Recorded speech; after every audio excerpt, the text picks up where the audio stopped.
we're going to try and do a setup. We're going to do a setup on my Jackson here. As you can see, Floyd Rose. We're going to show you how to set those up correctly. We're also going to be going down the string gauge, so we're going to be dealing with that.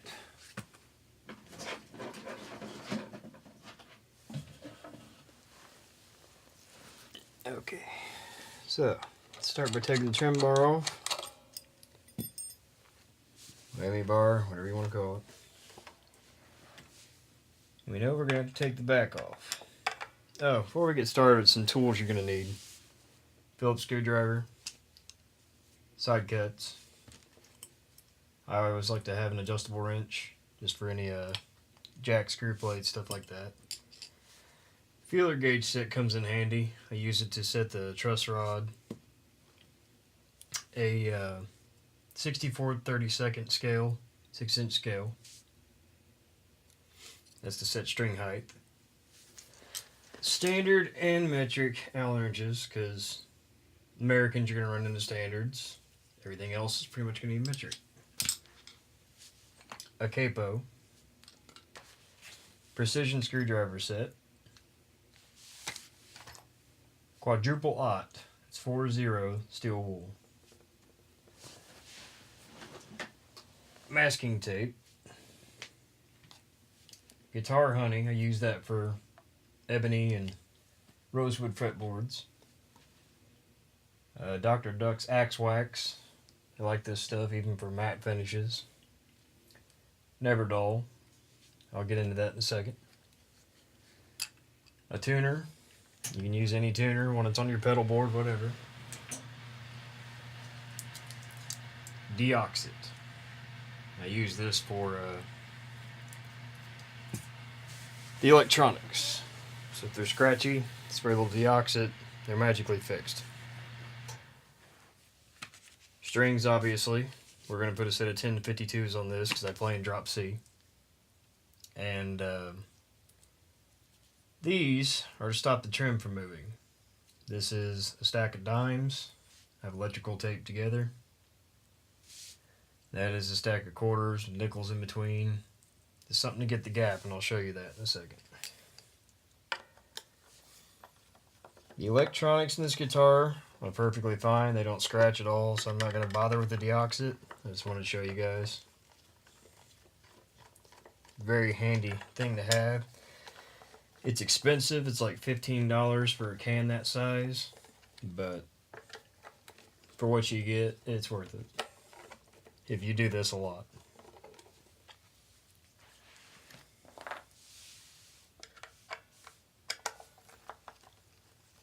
I'm going to take these 6 screws off the back of the tremolo cavity. That's where your springs are.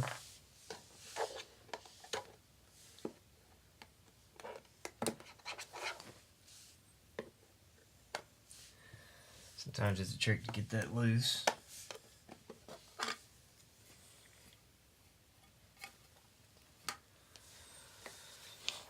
As you can see, I've got a real thick set of strings on here now, so the tension looks really weird. But that's alright. You see my stopper fits right back here. Pop one spring out, it bites down on that stopper. Repeat the process.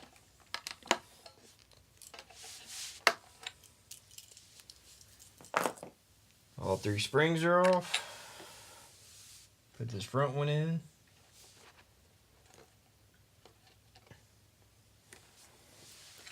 The reason we did that is, you see the bridge is still flat.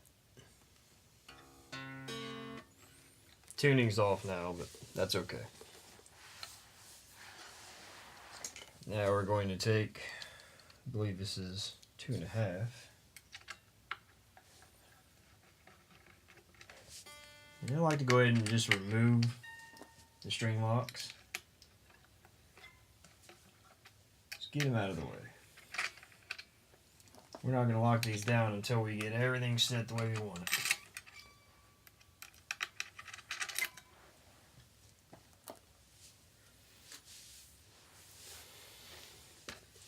now it's just a D tune.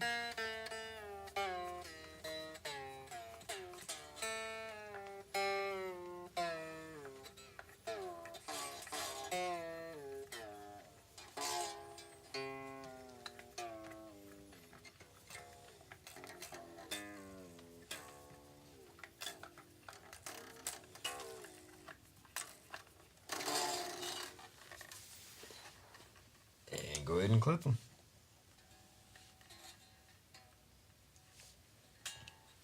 Actually, we can take them loose back here too. Same size Allen wrench, 2.5.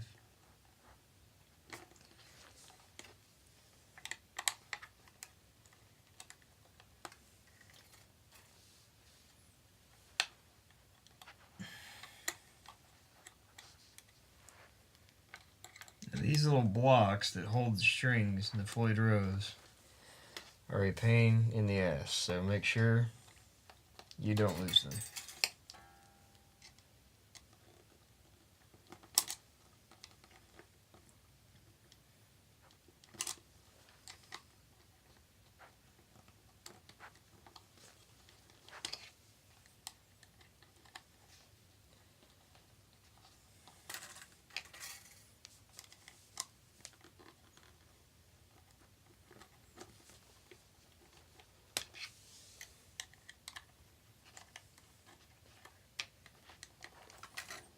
If you're real nervous about hurting your finish, dealing with the bridge back here, you can always lay a piece of masking tape. Which I might do just for principle. It's not a bad habit to get into. This is my guitar, so I'm not as worried about it. She's my everyday player, so if she gets scratches, I don't really care.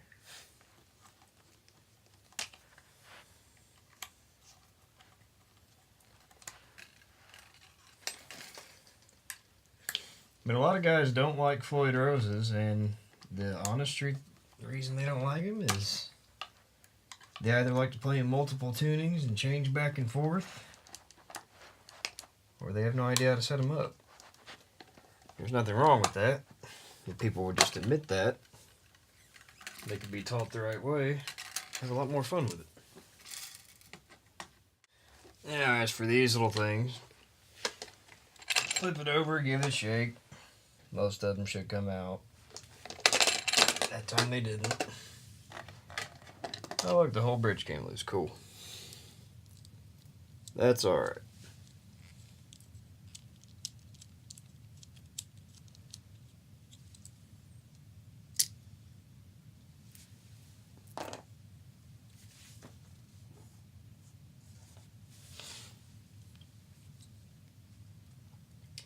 I like to level out my screws.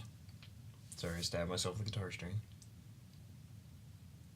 Give me some more adjustment when the time comes, once you get everything restrung. Because over the time, you're pushing down on them more to get them up to pitch.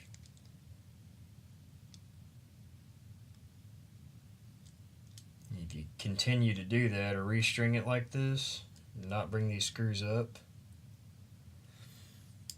give you some extra room to go back or forth, then you're going to run out of tuning. Not good.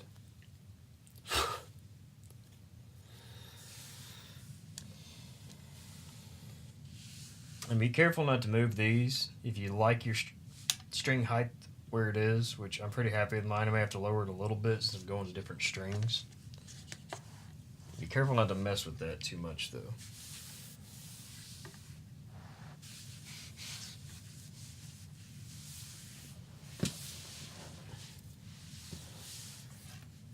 For this guitar being a maple fretboard, I can't use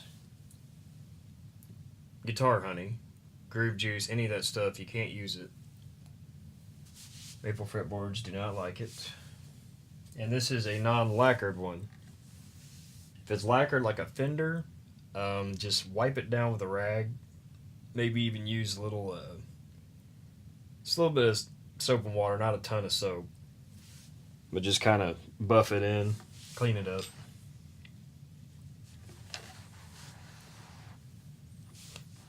But I'll take quadruple lot steel wool, and I'll just polish the fretboard. Go with the grain of the wood. Just getting rid of these lines and this grime. This is kind of like a really soft sandpaper. It's just an abrasive, but nothing too serious. If your fretboard's really bad, you can try a triple lot. It's a more coarse, so it'll actually bite in a little bit harder and get more stuff out. As you can see, it's cleaning pretty well though.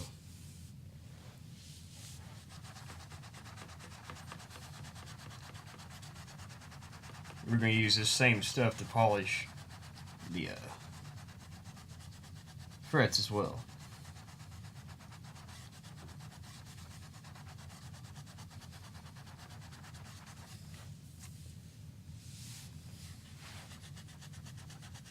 To be honest, it was so dirty I didn't even notice how pretty the grain was on this.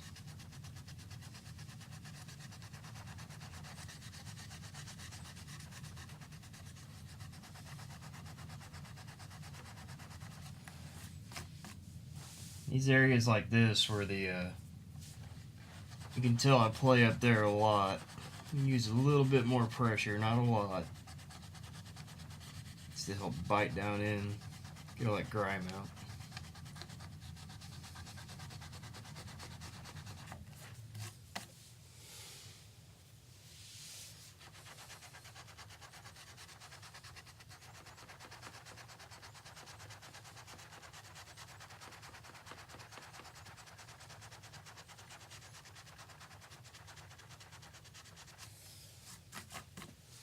I know it sounds crazy using steel wool on a piece of wood, but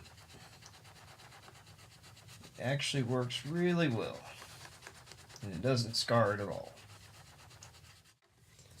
Before I get any closer to the pickups, I'm going to take them off, keep any steel shavings from getting down in them, because they are magnetic, and that would be bad.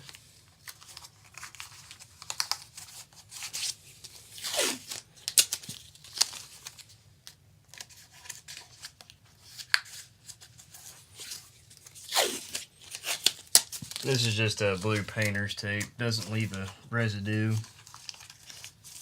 Very good use for guitars and stuff like that.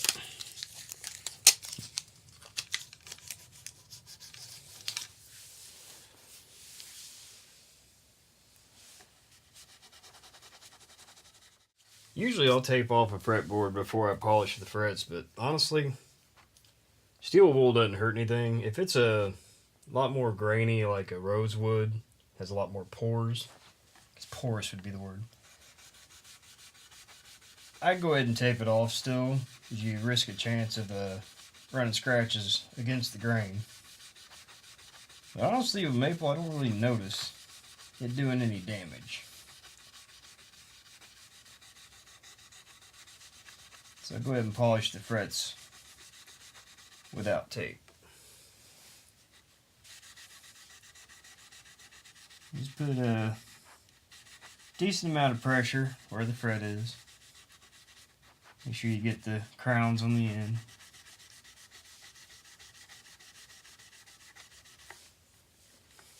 Yeah, they didn't even look that dirty to start with, but they kind of looked like nickel before.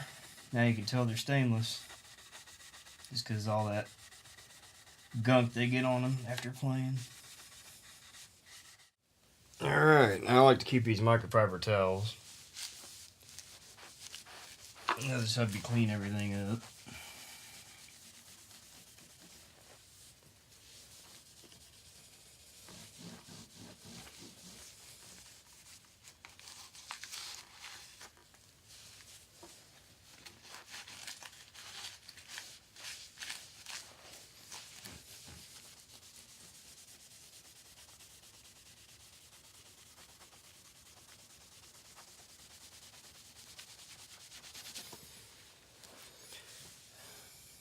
Yeah, you can see I probably should have taken them off. There's a little bit discoloration where I was polishing them. It's alright with me. I mean, for you guys, I'd go ahead and lay masking tape each side of the fret. For me, it's alright. I like my guitar the way it is. And usually I'll use Never Dull once it's taped off. I won't do it now because I didn't tape it off. I'll rub it across the frets, let it dry for a couple minutes, polish it off. It just adds another little layer of protection. Gonna wax the guitar. Just put a little dab.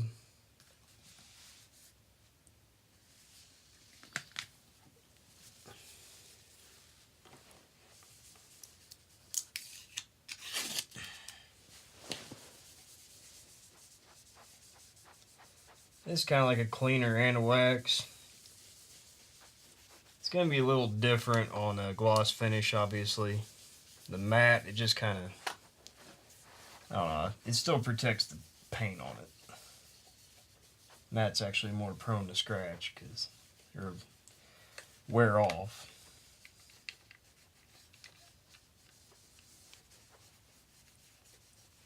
Which I'd be okay with. It still looks cool. People are paying a lot of extra money to have that done. I say just play it. It'll happen on its own. I'm not really afraid to put this stuff on the entire guitar. It's never given me any issues. I'll polish hardware with it, everything. Don't forget the headstock.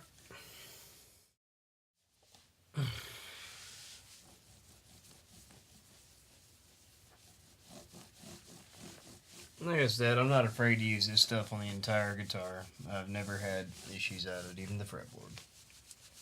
Even though it's maple. You just do an extra good job making sure you polish it out. So it might help these areas where we got a little dirt in here.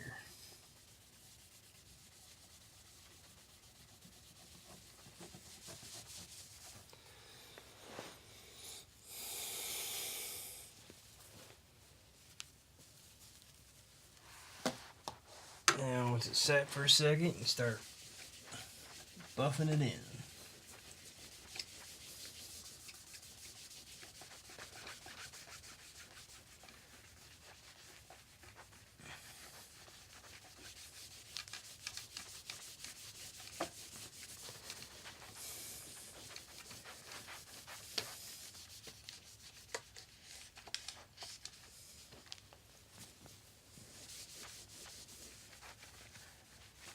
See, even for a matte guitar, it just gives it a nice little luster.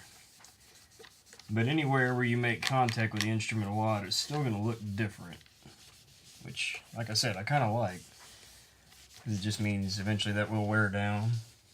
The wood will show through, and you'll get that vintage look that people are paying a ton of money for no reason.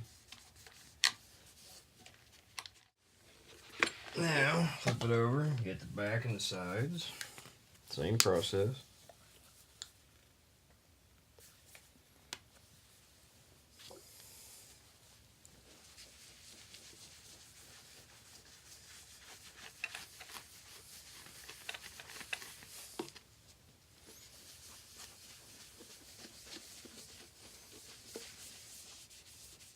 And again, let it sit for just a second and start buffing it in.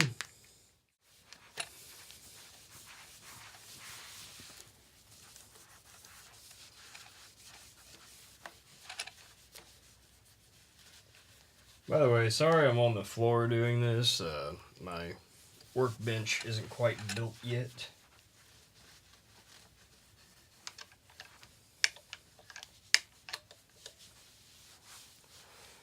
So we will get there eventually.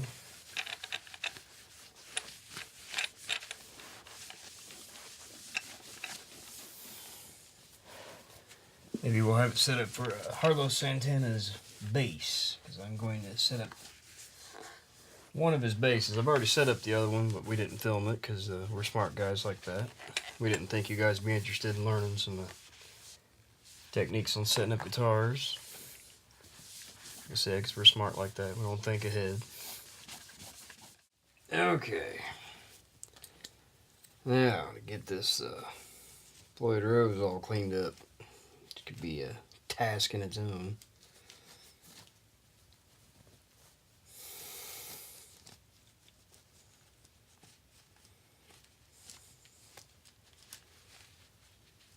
Like I said, that axe wax is good for everything. It's actually a string lube as well, so you can use it on your saddles and it'll help out. And when you're doing your Floyd Roses, if you're having a whole lot of issues keeping tune, check your blades right there. Make sure they're not worn super sharp. If they are, it's about time to replace that bridge.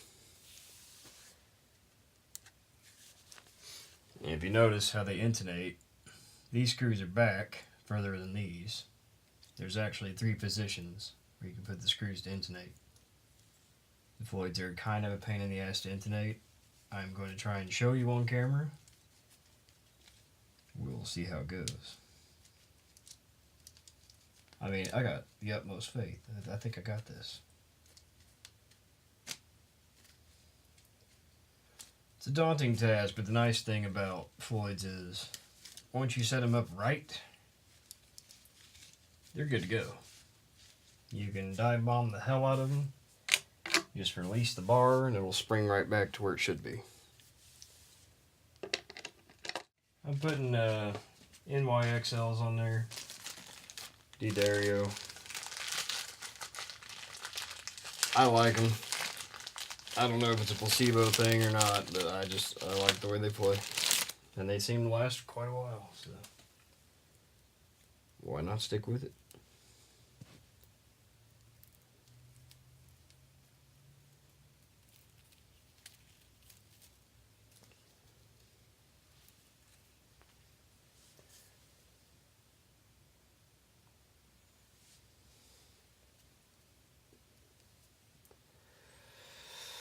And the great thing about Floyd's, what I like to do is I string them backwards. I'll put the head through here, where the ferrule's up top. And I'll bend it over once, like that. I don't know if you guys can see that. Hopefully so. Damn it. Definitely spaced that.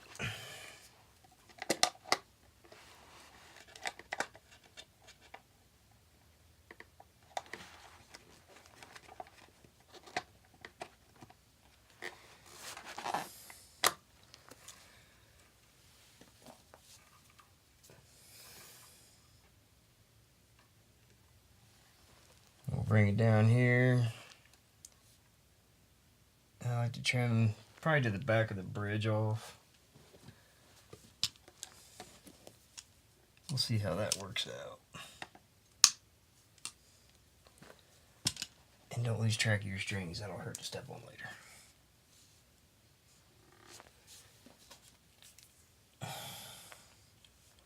Now these, there's a little hole at the bottom of it. You want that to go back towards the tuning screw, or the lock screw. You just press your string down in. Completely failed because you didn't put masking tape back on.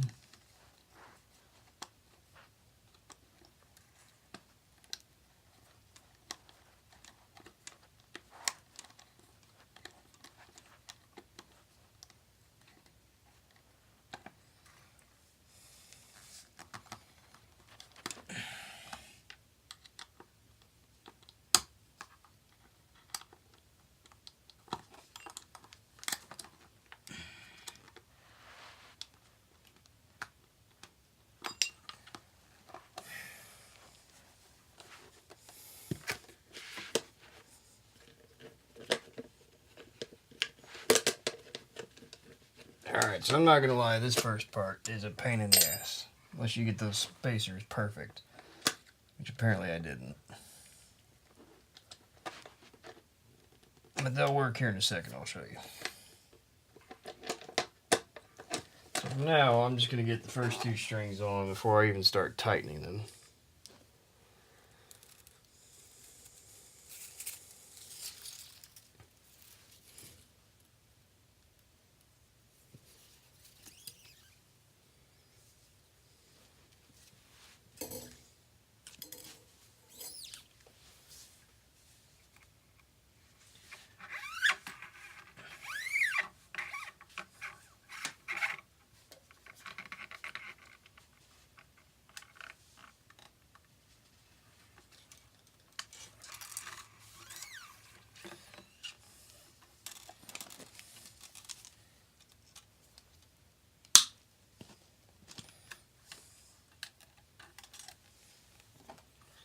Again, make sure the holes on the bottom facing back.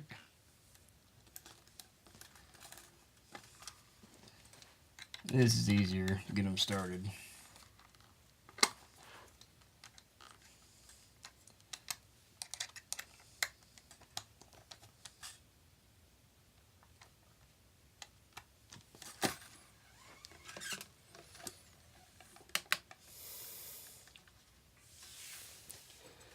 Yeah, there ain't nothing wrong with showing you this way. That'll work. Might have found a new way to do things. At least for me. Hey, if it don't work out, you guys get to watch me catastrophically fail. Get to say you experienced this with me. Alright, I think that's the easiest way to do it. I normally don't do it that way, but it seemed to help a lot. Now place your tape right there so we don't scratch up the body. As you can see, the bridge is loose. We got everything tight though. Now we can flip it over and put our blocks in.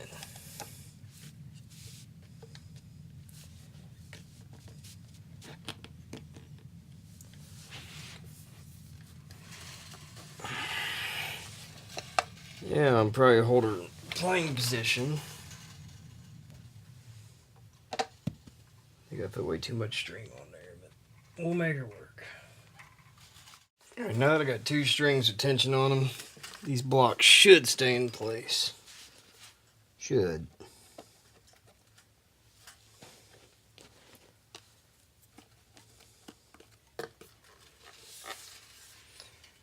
That'll make things a little easier. Now we gotta make sure our blade is set where it needs to go, which that one wasn't.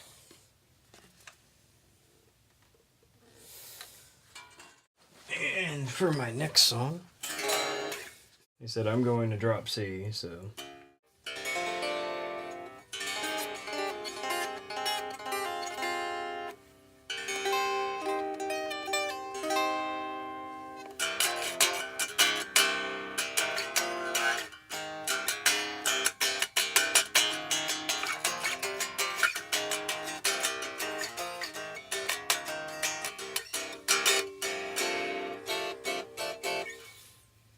Now, stretch it up by the bridge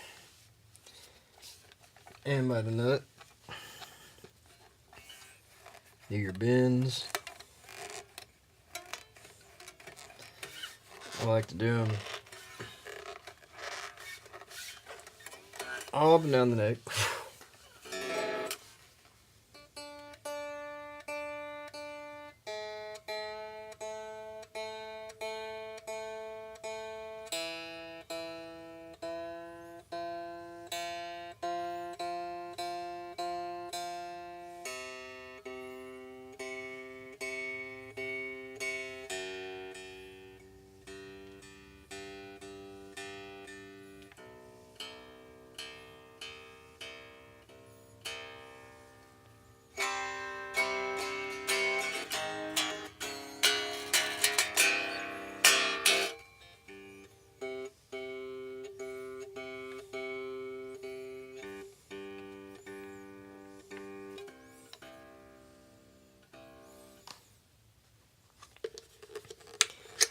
Alright, so that is close enough to get us to our next point. As you can see, I've still got the blocks, everything in there. so we're locked down. That's why the bridge ain't moving. And as you can see, I've got the height nice and level with the body. That is why I like to lock them down. You can set your height, set your level, your pitch. Make sure everything looks good before you even go messing with the springs. Essentially, this is a hardtail right now because we've eliminated its ability to move.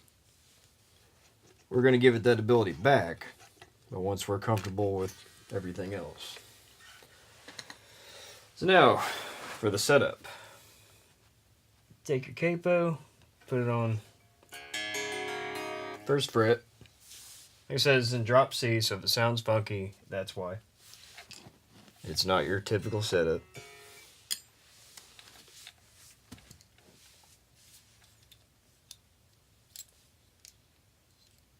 Truss rod for this guitar is right up here. I love these truss rods. Very quick and easy to adjust them. But to check them, I use a 12 thousandths feeler gauge. What I'll do is, you got your first fret held down. I'll go right where it meets the body. Doesn't matter what the fret number is, but on your guitar, whichever one coincides with where the neck hits the body. Plus, always make sure your neck joint's tight once you restring and everything. I should have checked mine, but I'll check it in just a second. I go about halfway, which is normally about the 7th fret.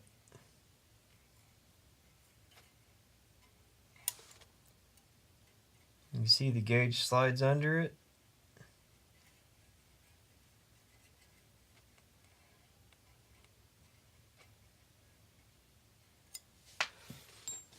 You might need to come a little bit.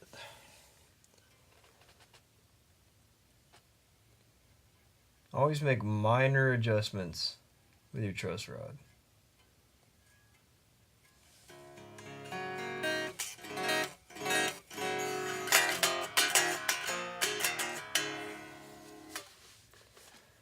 I'm happy with that.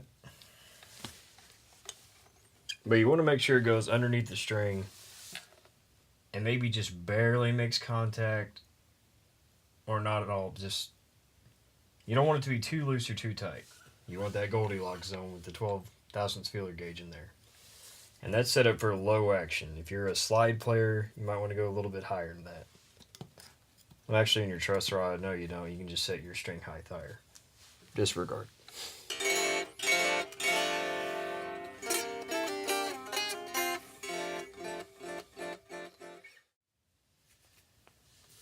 Alright, we're back, and we just got done setting the truss rod. I'm not sure if that came through.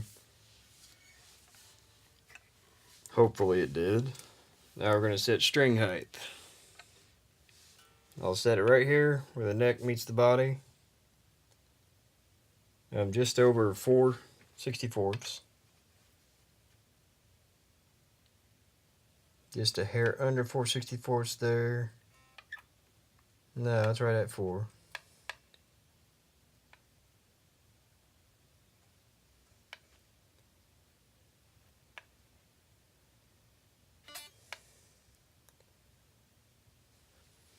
I'm a little high right here on my G string.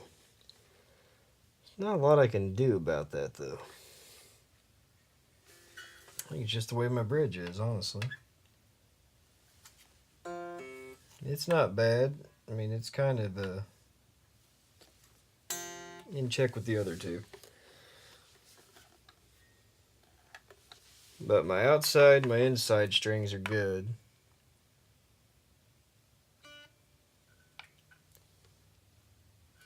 Sitting right at 4/64. I could probably take the high end down.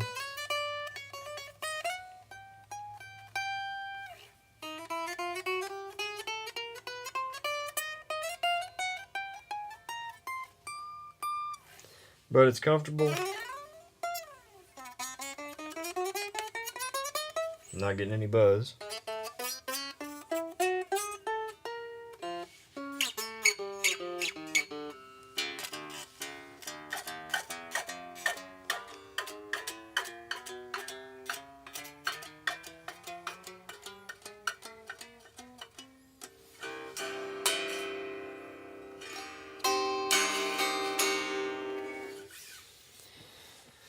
We're good with that.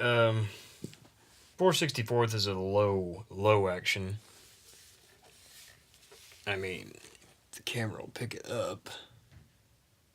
That is pretty low.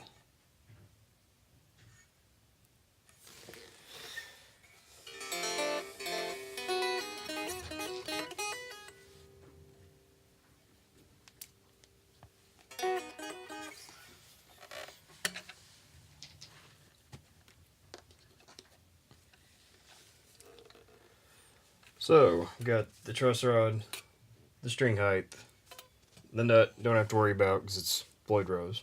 So it's locking nut, steel, can't really do a lot to fix that. It's good, trust me. Well, intonation would be next, so we need to go ahead and get her in tune.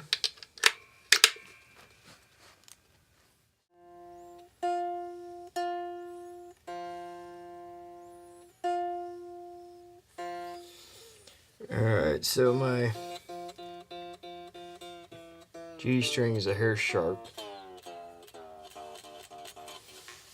So on the Floyd, what you want to do is loosen the string.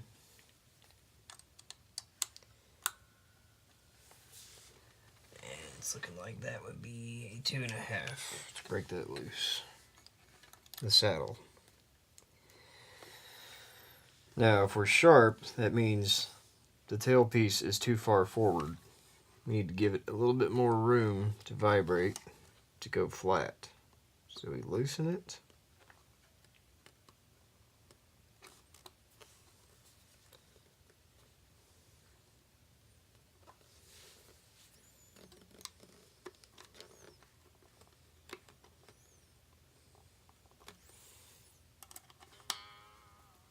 Give it a little push back. Tighten it down.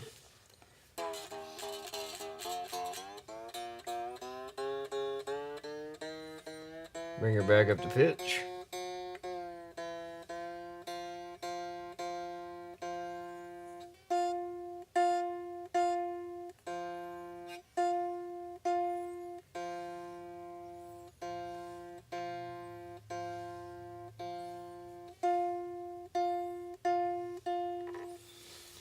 Still a hair sharp.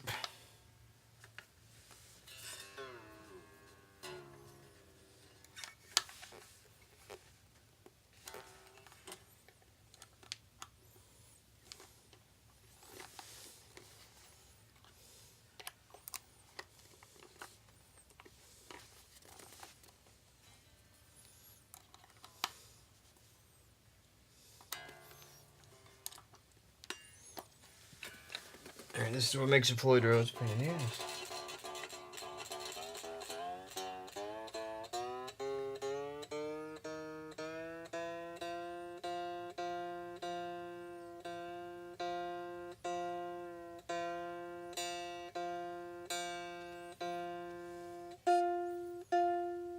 There we go.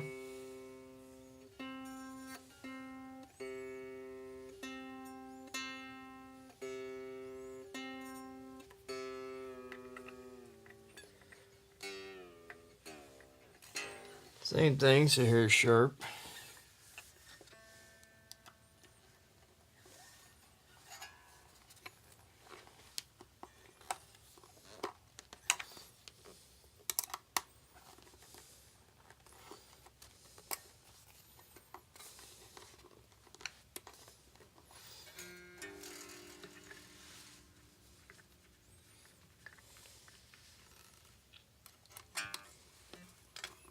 It's important to get all the tension off the string, otherwise the saddle is going to pull forward on you. You're going to have a hell of a time. I can honestly move this screw back one hole. The saddle's far enough back.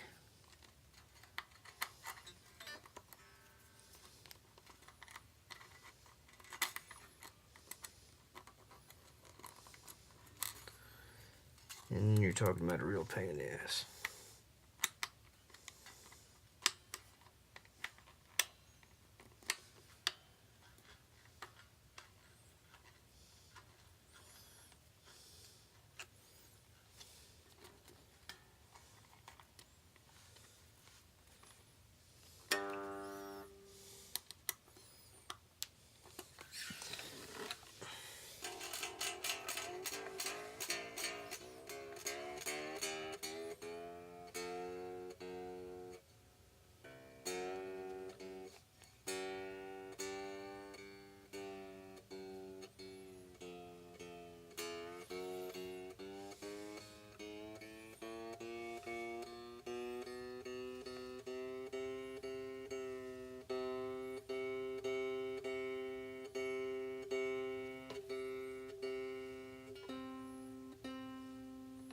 Perfect.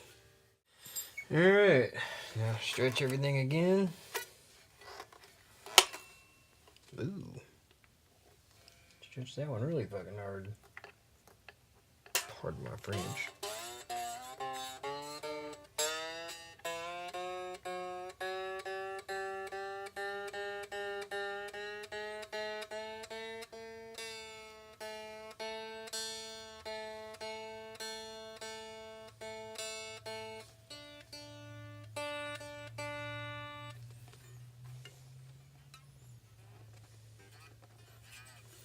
That's why we stretch, so this shit don't happen on stage.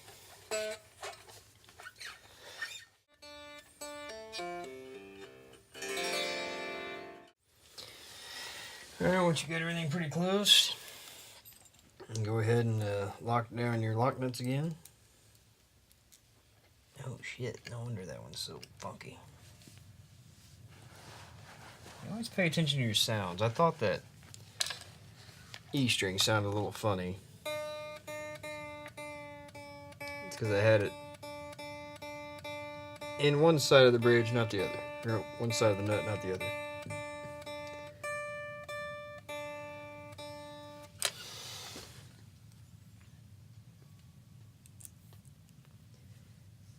And just the way these are designed, you'll probably have to retune after you tighten them down.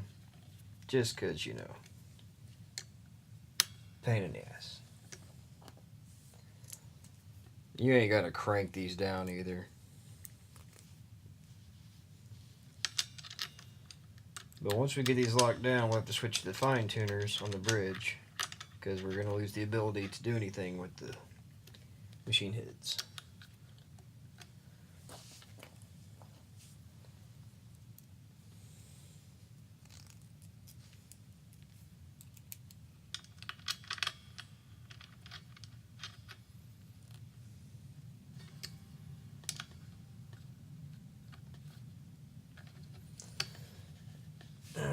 So there's that.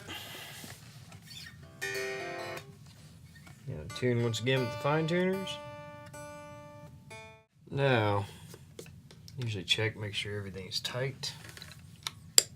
You really do this before you restring, but oh well, it ain't gonna hurt nothing.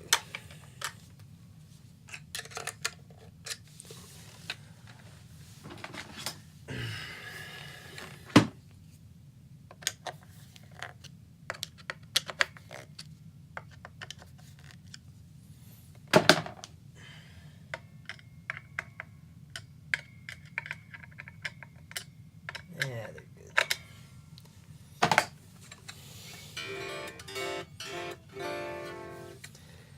Now that we have it in the tuning we want, we can go ahead and remove this front one, because the back one will hold the bridge.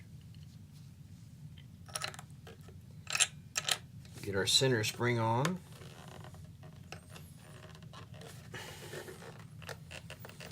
Yes, it is absolutely normal for these to be a pain in the ass to get in position.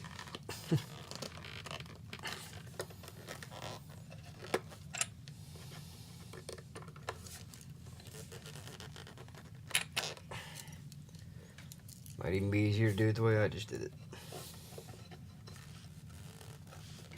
Maybe.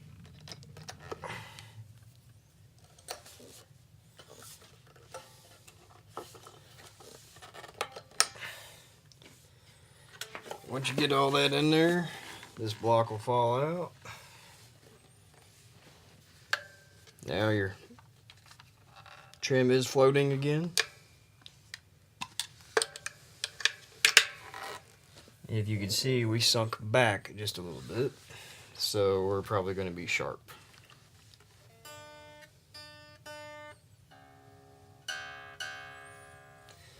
Yes, it is sharp. So now we will need to take this back, I want to guess about 3/4 of a turn.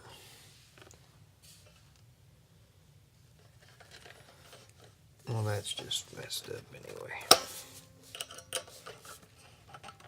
Sorry, I messed that one up.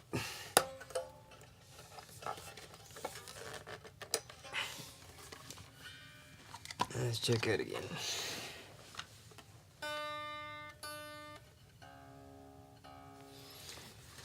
You're still high. Trying to even this out a little bit more because I had big strings on there, so the tops were heavy.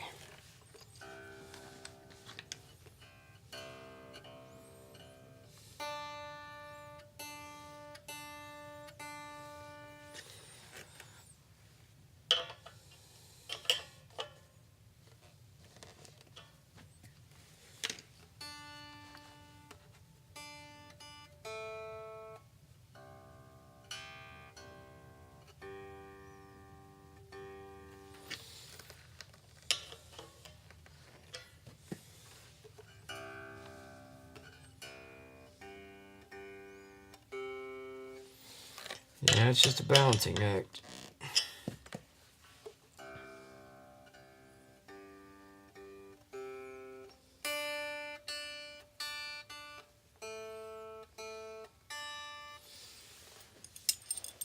And it don't hurt to do this. Screw in your bar. Give it a couple flexes.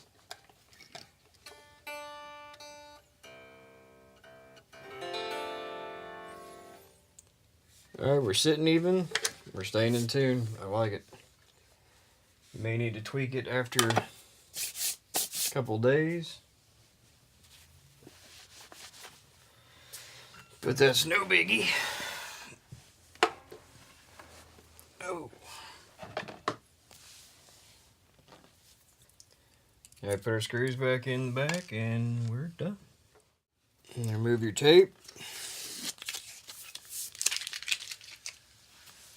Go ahead and give her a little wipe down where the tape took that extra off.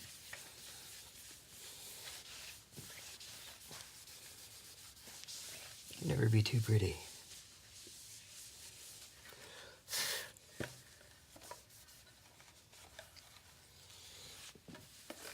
And now pickup height, which I know mine are good. Yeah, about 8/64 and about 7/64 on the bottom, on the high side.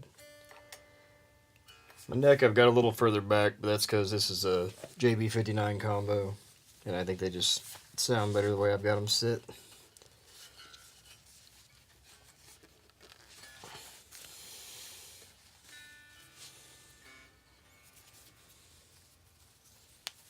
Finish polishing her up here, and